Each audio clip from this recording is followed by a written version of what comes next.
పోయినసారి అంటే గత ఒక నెల క్రితం జరిగిన ప్రోగ్రాంలో భాస్కర్ రాజు గారు నేను అప్పుడు యాంకరింగ్ చేస్తున్న సమయంలో ఒక మాట అన్నారు. అసలు ఆ వర్ణ వ్యవస్థ కానీ లేకపోతే కుల వ్యవస్థ కానీ ఉన్నటువంటి పుస్తకాలు, ఉదాహరణకు ధర్మశాస్త్రం కానివ్వండి, పరాశర స్మృతి కానివ్వండి, ఇలాంటివి ఏమైనా ఉంటే తీసుకురండి, నేనే పెట్రోల్ పోసి తగలబెడతానని కూడా అన్నారు. నేను ఈరోజు ఆయనకు పెట్రోల్ ఇస్తాను, ఆయన ఎంత తగలబెడతారో నేను చూస్తాను. ఆయన నిజాయితీని కూడా నేను ఈరోజు ప్రశ్నిస్తున్నాను. కులం లేదు అని అన్నారు. రామాయణంలో కులపతి అన్న పదం ఎలా వచ్చింది కులం లేకపోతే?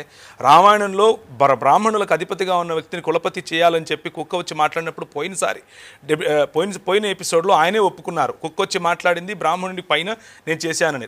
కులమే లేనప్పుడు కులపతి ఎలా వచ్చాడు? ఆయన సమాధానం చెప్పాలి, మొదటి విషయం. రెండో విషయం, క్రైస్తవ మతం అన్యాయం చేస్తుంది, దాని గురించి వస్తాను. బ్రాహ్మణులు సులభ్ కాంప్లెక్స్లు నడుపుతున్నారు అని అన్నారు. సార్, నేను మీకు రక్షణ టీవీ పరిచర్యల సాక్షిగా అందరి ముందు చెప్తున్నాను, మనము నరేంద్ర మోదీ గవర్నమెంట్కు ఒక లేఖ రాద్దాం, బ్రాహ్మణులకు రిజర్వేషన్ కావాలి, వారు సులభ్ కాంప్లెక్స్లే నడుపుతారు ఇప్పటి నుంచి అని మేము రెడీ. మీరు ఒప్పుకుంటారా? మీరు ఒక స్టేట్మెంట్ ఇవ్వాలి. ఇప్పుడు బ్రాహ్మణులు సవర్ణులు సులభ్ కాంప్లెక్స్లే నడిపిస్తారు ఇప్పటి నుంచి. వారు చాలా పేదవాళ్ళు. మిగిలిన వాళ్ళందరూ ఐఏఎస్లు అవ్వాలి. ఏం సార్? మిగిలిన వాళ్ళందరూ ఐపీఎస్లు అవ్వాలి. బ్రాహ్మణులు సులభ్ కాంప్లెక్స్లే నడపాలి. మీరు చూస్తాను మీరేం మాట్లాడతారు. ఇప్పుడు దళితులపై ట్యాక్సులు వేసి శూద్రుని దోచుకున్నారు. ఇది రాజీవ్ మల్హోత్రా లాంటి భయంకరమైన దేశాన్ని విచ్ఛిన్నం చేసేటటువంటి ప్రజలు ఇచ్చే స్టేట్మెంట్. అలాంటి దానికి ఎంబీబీఎస్ డాక్టర్గా మీరు వత్తాసు పలకటం ఏమాత్రం నాకు నచ్చలేదు. ఎందుకు అనంటే, దళితులపై ట్యాక్సులు వేశారు అని చెప్తున్నారు. ట్యాక్స్ దళితులు మీరు ఎక్కడన్నా కనిపిస్తారా? లేకపోతే ట్యాక్స్ బాపనోళ్ళు కనిపిస్తారా మీకు? రెవెన్యూ దళితులు కనిపిస్తారా? రెవెన్యూ బాపనోళ్ళు కనిపిస్తారా మీకు? రెవెన్యూలు దళితులు కనిపిస్తారా? లేకపోతే రెవెన్యూ దోచిపెట్టిన క్షత్రియులు కనిపిస్తారా మీకు? సార్, ఇది దేశ చరిత్రను తెలుసుకోకపోతే చరిత్రహీనులం అవుతాం. ఇది అంబేద్కర్ గారు ఒక మాట చెప్పారు. ఈ విషయాన్ని దాన్ని కోట్ చేస్తున్నాను. బ్రాహ్మణులు సులభ్ కాంప్లెక్స్లు నడుపుకుంటారు అనంటే ఎంత హాస్యాస్పదమో, దళితులపైన ట్యాక్స్లు వేశారంటే కూడా అంతే హాస్యాస్పదం. ఎందుకంటే సార్, దళితులు ఈ దేశంలో ఈ బయట నుంచి వచ్చినటువంటి వలసవాదులు వచ్చినప్పుడు దళితులకు తిండి లేదు, దళితులకు పై వస్త్రం వేసుకునే హక్కు లేదు, దళితులు గోచి కట్టుకొని తిరగాలి, మూతికి ఒక ముంత పెట్టుకోవాలి, ముడ్డికి ఒక చీపురు కట్టుకొని తిరగాలి. అది మా బతుకు ఇక్కడ. ఎవరు అలా దోచింది? వాడొచ్చి దోచాడు, ఆ తెల్లోడు. బ్రిటిషోడు దోపిడి దొంగ. మీకంటే ఎక్కువగా అరిచి నేను చెప్తాను. కానీ ఆ దొంగకు వత్తాసు పలికింది ఎవరు? బ్రాహ్మణవాదం కాదా? ఆ దొంగకు దోచిపెట్టింది ఎవరు? బ్రాహ్మణవాదం కాదా? ఆ దొంగ మీ దేవాలయాల దగ్గరకు వచ్చి కాపు కాస్తే పోయి చచ్చిపోయింది ఎవరు? దళితులు కాదా? ఎవరికి చెప్తున్నారు ఈ కథలు? కథలు ఎవరికైనా వేరే వాళ్ళకి చెప్పాలి. క్రిమినల్ ట్రైబల్ యాక్ట్ ఎవరు చేశారు సార్? బ్రిటిష్ వాళ్ళు చేశారా? కొంచెం రీసెర్చ్ చేస్తే కూడా ఈ మాట మాట్లాడు. క్రిమినల్ ట్రైబల్ యాక్ట్ చేయించింది బ్రాహ్మణులు. క్రిమినల్ ట్రైబల్ యాక్ట్ చేసి తీరాలి అని పట్టుపట్టింది బ్రాహ్మణులు. ఎందుకు అనంటే, ఫలానా సమాజం, మీరు ఏ సమాజం గురించి అయితే మీరు మీ సమాజంగా చెప్పుకుంటున్నారో ఆ సమాజం వెనుక వాళ్ళు ఒక ప్లీ వేశారు. ప్లీ వేసి ఈ సమాజం వాళ్ళు, ఎరుకళ్ళు, యానాదులు, కోయలు, గోండులు, ఇలాంటి వాళ్ళు కొంతమంది ఉన్నారు, వీళ్ళని మేము క్రిమినల్స్గా చూస్తాం, వాళ్ళు పుట్టుకతో నుంచే మా దగ్గర నుంచి అన్ని దోచుకొని పోయేవాళ్ళు, మేము రోడ్డు మీద వెళుతూ ఉంటే వాళ్ళు నడవటానికి వీల్లేదు, మేము వెళుతూ ఉంటే మా సొమ్ము వాళ్ళు దోచుకుని వెళ్తారు, కాబట్టి వాళ్ళను క్రిమినల్స్గానే గుర్తించండి అని ప్లీ వేసింది బ్రాహ్మణులు. ఎవరికి సార్ కథలు చెప్తారు? తర్వాత బుద్ధుడు విష్ణుమూర్తి. రేపు మళ్ళీ ఇదే ఆర్ఎస్ఎస్ కుహనా మేధావులు వచ్చి ఇక్కడ ఏం చెప్తారంటే, అంబేద్కర్ గారు కూడా విష్ణుమూర్తి అని అంటారు. ఈరోజు డేట్ రాసుకో అన్న, ఇదే జరుగుతుంది. రేపు యేసుప్రభువును కూడా విష్ణుమూర్తి అనే అంటారు. ఎందుకంటే అందితే జుట్టు, అందకపోతే కాళ్ళు. ఇది వీళ్ళ ఆర్ఎస్ఎస్ భావజాలం. ఇది నా వ్యక్తిగత అభిప్రాయం. ఎందుకనంటే విష్ణుమూర్తి, ఒకవేళ విష్ణుమూర్తి అంశమే కనుక బుద్ధుడైతే బుద్ధుడిని ఎందుకు తరిమి చంపుతారండి? బుద్ధుని ఎందుకు ఈ దేశంలో లేకుండా చేస్తారండి? బుద్ధుడు ఎందుకు ఈ దేశాన్ని విడిచిపెట్టి కాంబోడియా నుంచి, థాయిలాండ్ నుంచి, శ్రీలంక వరకు, సమాత్ర వరకు, జావా వరకు వెళ్ళిపోతాడు?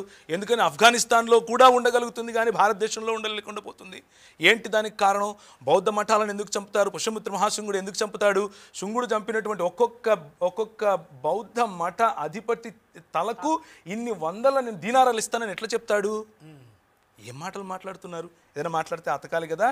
తర్వాత చరిత్ర వక్రీకరించారు ఎవరు? బ్రిటిష్ వాళ్ళు. చాలా సంతోషం, చరిత్ర వక్రీకరించారా? ఓకే, చరిత్ర వక్రీకరిస్తే మరి చరిత్ర వక్రీకరిస్తే అసలు రాముడు లేడని రాయాలి కదా, చరిత్ర వక్రీకరిస్తే బుద్ధుడు లేడని రాయాలి కదా, చరిత్ర వక్రీకరిస్తే కులమే లేదని రాయాలి కదా, చరిత్ర వక్రీకరిస్తే ఈ పుస్తకాలన్నీ కాల్చేయాలి కదా. వాళ్ళు ఎందుకు ట్రాన్స్లేట్ చేస్తారు? వాళ్ళు ఎందుకు తీసుకొచ్చి మనకిస్తారు? 1500 సంవత్సరాల క్రితం రాసినే లేదు కదా, చదువే లేదు కదా ఎవరికి రాయటానికి. చదువు లేని వాళ్ళు చరిత్ర ఎట్లా వక్రీకరిస్తారు? వాళ్ళు వచ్చి వాడికి భాష రాదు, వాడికి కావాల్సింది ఏంది? దోచుకుపోవడం అని మీరే చెప్పారు. దోచుకుపోయేవాడు మీకు ఎందుకు భాష రాసిస్తాడు? దోచుకుపోయేవాడు మీకు ఎందుకు చదువు చెప్తాడు? దోచుకుపోయేవాడు మీ పుస్తకాలు ఎందుకు ట్రాన్స్లేట్ చేస్తాడు? దోచుకుపోయేవాడు మీ ఆలయాల కాపలా ఎందుకు కాస్తాడు? ఇదంతా బ్రాహ్మణవాద కుట్ర. ఇప్పుడు కొత్తగా ఆర్ఎస్ఎస్ విహెచ్పిలు తీసుకొస్తున్నటువంటి ఒక స్టిక్కర్, బంపర్ స్టిక్కర్ ఏంటంటే దళితులను పోగొట్టుకోకూడదు కాబట్టి బుద్ధుడు మావాడు, దళితులను పోగొట్టుకోకూడదు అంబేద్కర్ విష్ణుమూర్తి స్వభావం. ఇది ఇప్పుడు చెప్పేటటువంటి కథ. కాబట్టి బ్రిటిష్ వాళ్ళు క్రైస్తవులే కదా అని అన్నారు.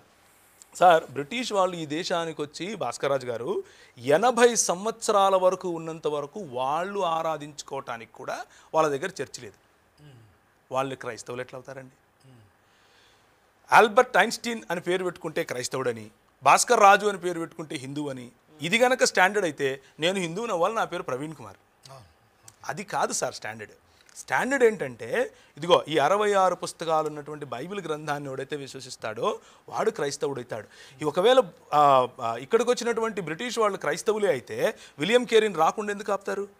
జీగన్ బాల్క్ గారిని రాకుండా ఎందుకు ఆపుతారు? క్రైస్తవ మిషనరీ సంస్థలు రాకూడదు అని వాళ్ళపైన చట్ట వ్యతిరేకమైనటువంటి అంటే వీసా ఉల్లంఘనలు అన్న పేరు మీద దిగిన వెంటనే ఓడలెక్కించి ఎందుకు పంపిస్తారు? వాళ్ళని ఇక్కడ రోడ్డు మీద కొట్టి చంపుతూ ఉంటే కూడా మాకు పట్టినట్టు ఎందుకుంటారు అని అంటే వారికి క్రైస్తవ భావజాలానికి ఏ సంబంధం లేదు కాబట్టి. బ్రిటిష్ వాళ్ళలో క్రైస్తవులు ఉంటారా? ఉంటారు. భారతీయుల్లో క్రైస్తవులు ఉంటారా? ఉంటారు. భారతీయులందరూ హిందువులేనా? కాదు. భారతీయుల్లో హిందువులు ఉంటారా? ఉంటారు. ఇది చిన్న లాజిక్ కదా, ఇది కూడా మిస్ అయితే ఎట్లా? బ్రిటిష్ వారు క్రైస్తవులు కాదు.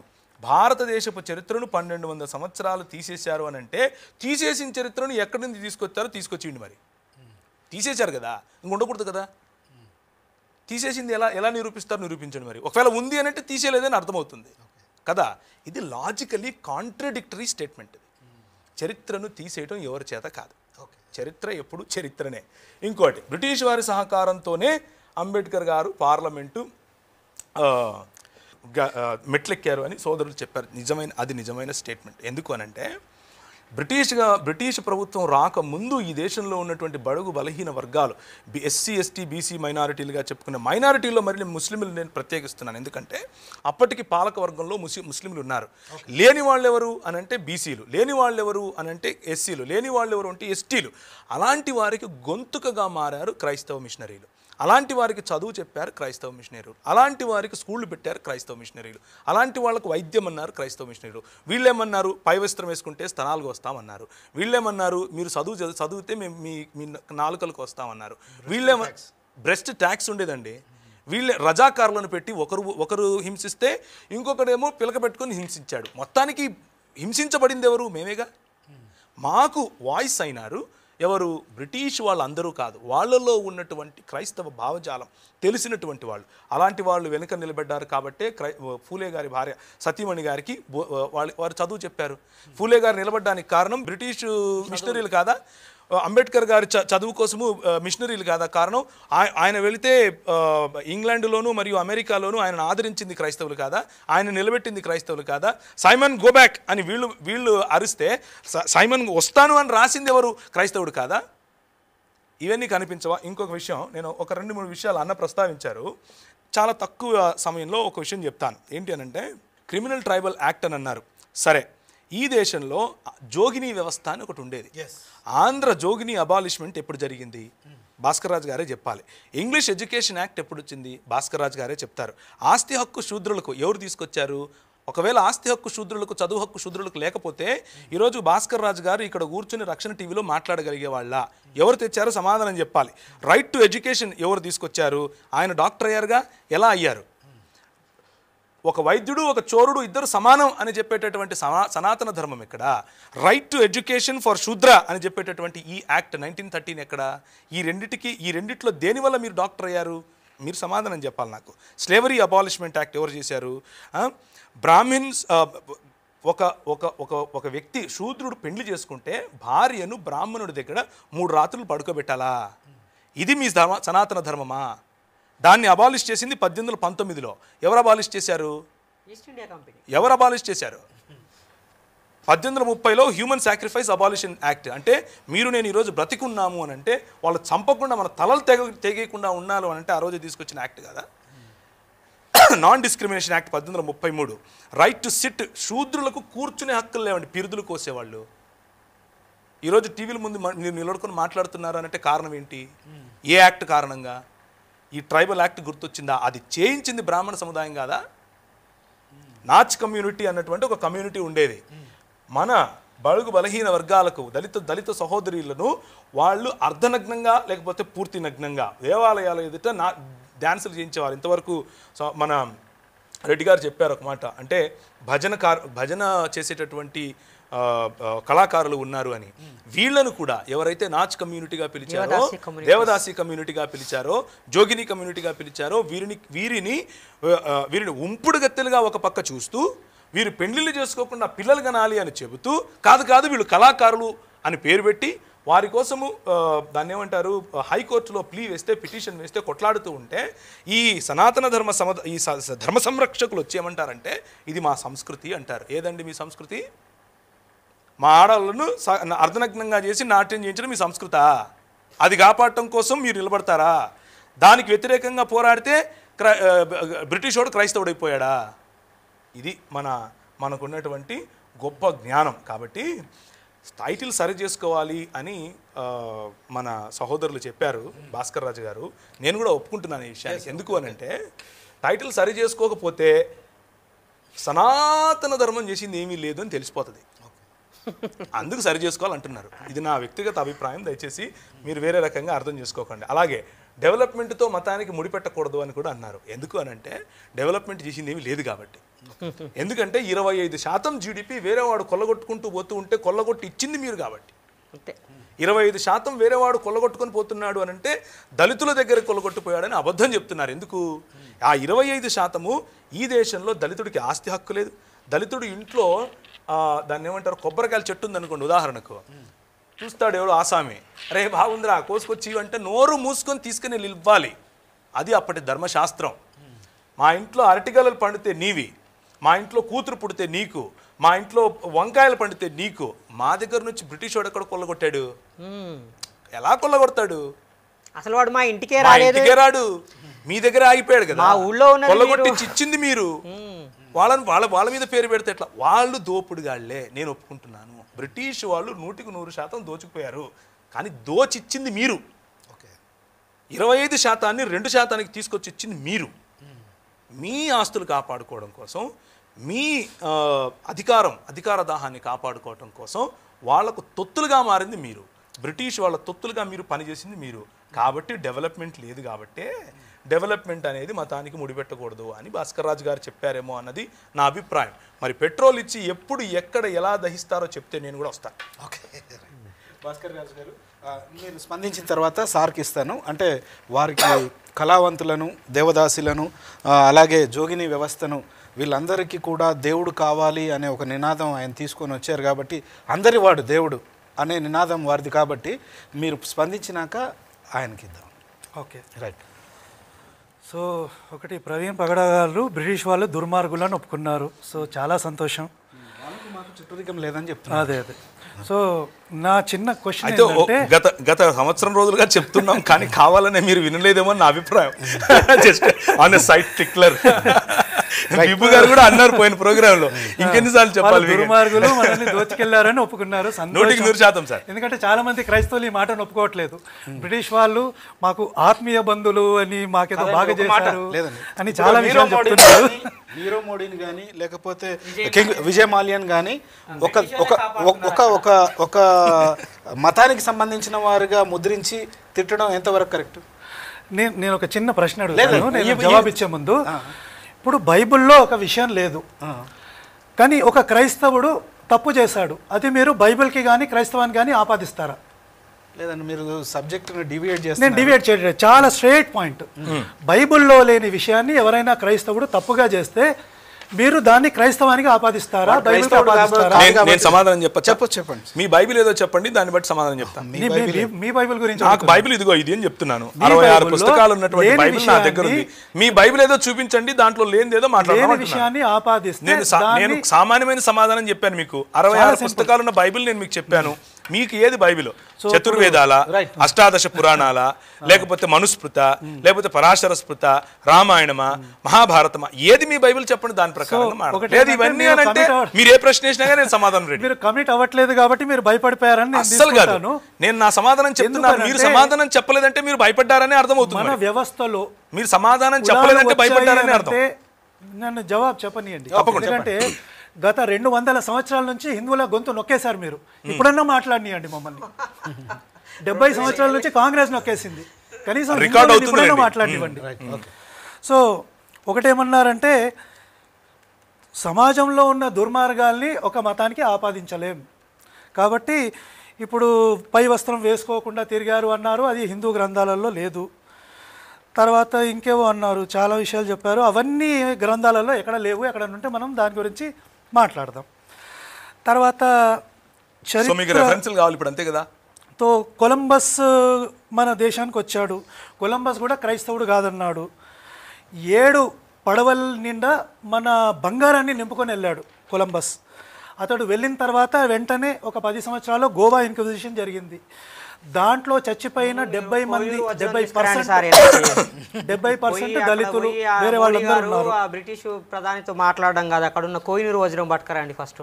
సో అవన్నీ చేద్దాం మనం. ఎప్పుడు చేస్తారు? 70 ఏళ్ళు ఒడిచిపోయినాయి. ఆయన రెండోసారి ప్రధానమంత్రి కూడా అయ్యిండు నరేంద్ర మోడీ గారు. 70 సంవత్సరాల ఆయన చెప్పండి సార్, వదిలేస్తారు మీరు. 70 ఏళ్ళు కాంగ్రెస్ వాళ్ళు చేయలేదు, మీరు చేయండి. ఆ కోహినూరు వజ్రం తీసుకురండి, అది మనదే. నాకు మోదీ చుట్టం కాదు, కాంగ్రెస్ చుట్టం కాదు. సో మనం అందరం కలిసి ఆ పని చేద్దాం. మనకు అన్యాయం చేశారు. తర్వాత యేసును కూడా విష్ణువు చేస్తా అన్నారు. నేను చేయట్లేదండి, క్రైస్తవులు చెప్తున్నారు. వేదాలలో యేసు అంటున్నారు, ఈ ఎన్నో చెప్తున్నారు. అది వాళ్ళ సంగతి మీరు చూసుకోండి. తర్వాత ఆర్ఎస్ఎస్ అన్నారు. నాకు ఆర్ఎస్ఎస్కి ఏం సంబంధం లేదండి, నేను ఇండిపెండెంట్ రీసెర్చింగ్ కాబట్టి నేను నా మాటనే మాట్లాడతాను. తర్వాత బ్రిటిష్ వాడు వచ్చి మనకు చాలా మంచి చేశాడు, సతీని నిర్మూలించాడు అన్నాడు. మిషనరీలు ఏవైతే కుట్ర చేసి సతీ చాలా ఉంది, సంవత్సరానికి 10,000 సతీలు జరుగుతున్నాయని చెప్పాడో దాంతో మీరు తిట్టే బ్రిటిష్ వాడే ఒప్పుకోలేదు. సో సతీని క్రియేట్ చేసింది బ్రిటిష్ వాడే, అబాలిష్ చేసింది బ్రిటిష్ వాడే. తర్వాత దళితులకు ఆస్తి హక్కు మీరు కంప్లీట్ గా చదువుకొని మాట్లాడతారు సార్ ప్లీజ్. అంటే నాకు కూడా చాలా అంటే మీరు ఒక్క నిమిషం మీరు చెప్తున్న ఈ చరిత్రని ఇంతగా తిరగరాసి ఇంతగా మ్యానిపులేట్ చేయడం అవసరమా సార్? నా కంప్లైంట్ కూడా అదే, మీరు తిరగరాస్తున్నారు, నేను సరి చేస్తున్నానని నేను అనుకుంటున్నాను. సరే తర్వాత దళితులకు ఆస్తి హక్కు బ్రిటిష్ వాడు కల్పించాడు, ఆడవాళ్లకు ఆస్తి హక్కు కల్పించాడని అన్నారు. మీరు ఇంగ్లాండ్ చరిత్రను చూడండి. 1924 వరకు ఆడవాళ్లకు ఆస్తి హక్కు బ్రిటన్లో లేదు. వాడి ఆడవాళ్ళకే న్యాయం చేయాలని బ్రిటిష్ వాడు మనకు న్యాయం చేశాడంటే ఇక నేను చెవులో పువ్వు కాదు, కాలీఫ్లవర్ పెట్టుకోవాలి. 32 చట్టం ప్రకారంగా వాళ్ళకి ఇచ్చారు ఆస్తి హక్కు. 1924 చట్టం వచ్చింది యూకే. 32లో కమ్యూనల్ అవార్డు అనేది ప్రపంచం మొత్తానికి 24 కాదు 30లో 31లో చర్చలు జరిగినాయి ప్రపంచం మొత్తంగా. అంటే వాళ్ళు రవి అస్తమించని బ్రిటిష్ సామ్రాజ్యంలో ఉన్న దేశాల ప్రజలకి, తన దేశంలో ఉన్న ప్రజలకి ఎలాంటి హక్కులు అధికారాలు ఉంటాయనే విషయం మీద ఒక చట్టం చేశారు. దాన్ని 1932 చట్టం అంటారు. దాని ప్రకారంగా బ్రిటిష్ ఆడవాళ్ళకి ఓటు హక్కు ఇచ్చారు, ఆస్తి హక్కు ఇచ్చారు, భారతదేశంలో ఉన్న వాళ్ళకి కూడా ఇచ్చారు. చెయ్యని పనుల గురించి మనం ఎన్నైనా చెప్పొచ్చు. సో తర్వాత చరిత్ర అన్నారు. చరిత్ర అనేది ఎవరైనా రాసుకోవచ్చండి. ఇప్పుడు బ్రిటిష్ వాడు రాసిన చరిత్రని మన కమ్యూనిస్టులు తీసుకొని కాపీ కొట్టుకోలేదా?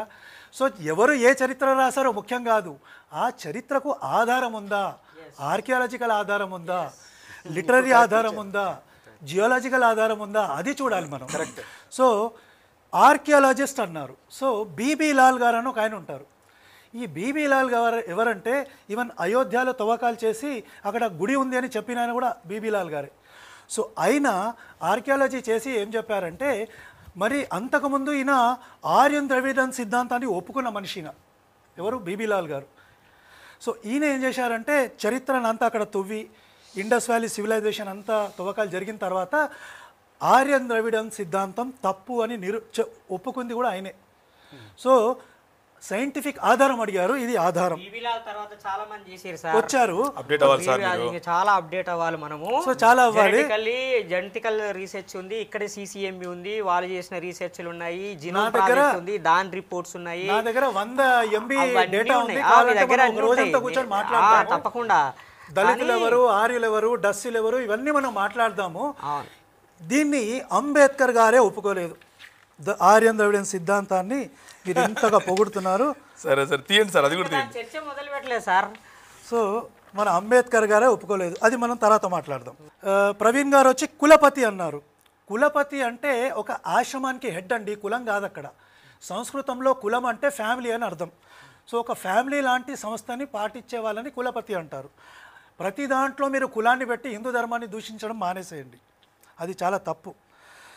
తర్వాత బాల్య వివాహాలు సతి అన్నారు. దూషించకండి అంటున్నా, ఎందుకంటే అది మంచిది కాదు, అది మంచిది కాదండి. సద్విమర్శ చేయొచ్చు. తర్వాత చరిత్రక ఆధారం ఇంకోటి అడిగారు. కాశీలోకని తాళపత్ర గ్రంథాలు ఒక 50 సంవత్సరాల క్రితం దొరికాయి. దాంట్లో అంటే మహాభారత కాలం నుంచి ఏ రాజు ఉన్నాడు, ఏ సంవత్సరంలో ఉన్నాడు, ఆయన పేరేంటి, ఇవన్నీ మనకు ఉన్నాయి ఈ రోజు. అది కావాలంటే మనం మళ్ళీ కూర్చొని మాట్లాడదాం, ప్రపంచము ఒక రోజంతా మనం మాట్లాడదాం, అదేం ప్రాబ్లం లేదు. సో దాని గురించి మాట్లాడదాం.